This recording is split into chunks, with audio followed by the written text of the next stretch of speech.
if someone does have one of these government loans we had just talked about, typically government loans offer what we call loan assumptions, where a buyer looking to buy a house could just assume the loan the seller currently has without having to go get another loan for themselves. We just call that a loan assumption.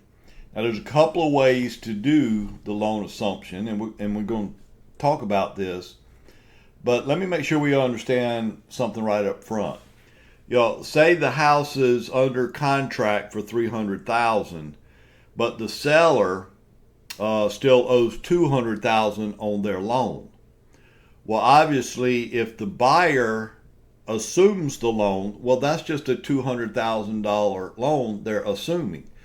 So they would either have to pay cash for the difference, that extra 100,000. They'd either have to pay cash or get a second loan for the 100,000. And people might say, well, why would you do that? Why would you have two loans instead of just getting one loan for the full amount and then you're only making one payment?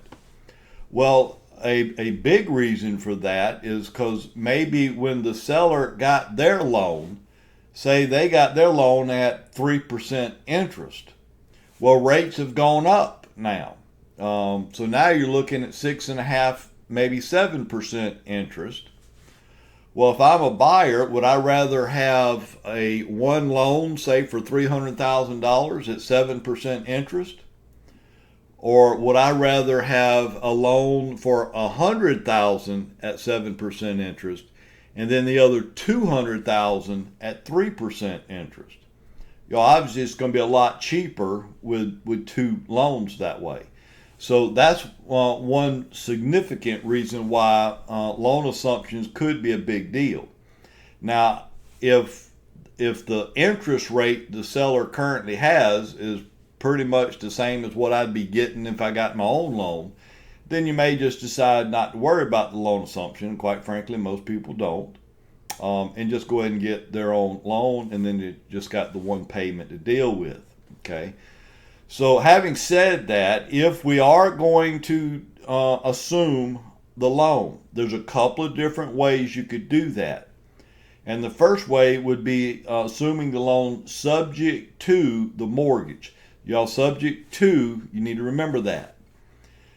If the buyer and seller agree to do the loan assumption subject to, that means as long as the buyer makes the payments, obviously the lender's happy and everybody's happy.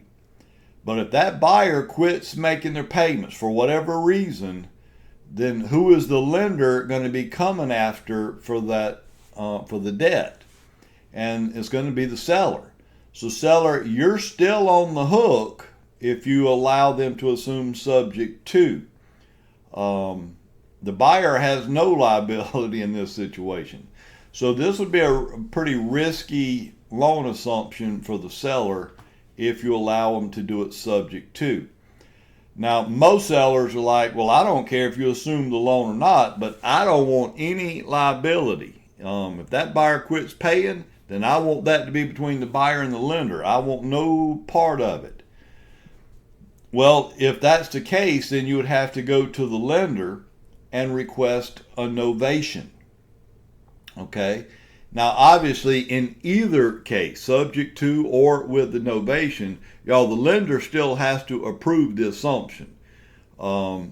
Meaning they want to make sure whoever this new borrower is, they qualify and they can actually make their payments. Okay? But if the lender approves the novation, and by the way, novation just basically means substitution. Means we're agreeing to substitute one person for another person, or in some cases where you're substituting one contract for another contract. So novation just means something has been substituted for something else. So when they agree to the novation, then they agree to substitute. They're taking the seller off the mortgage and putting the buyer on the mortgage. So now the buyer is completely responsible and liable in case they don't pay, and seller's off the hook and have nothing to worry about at that point.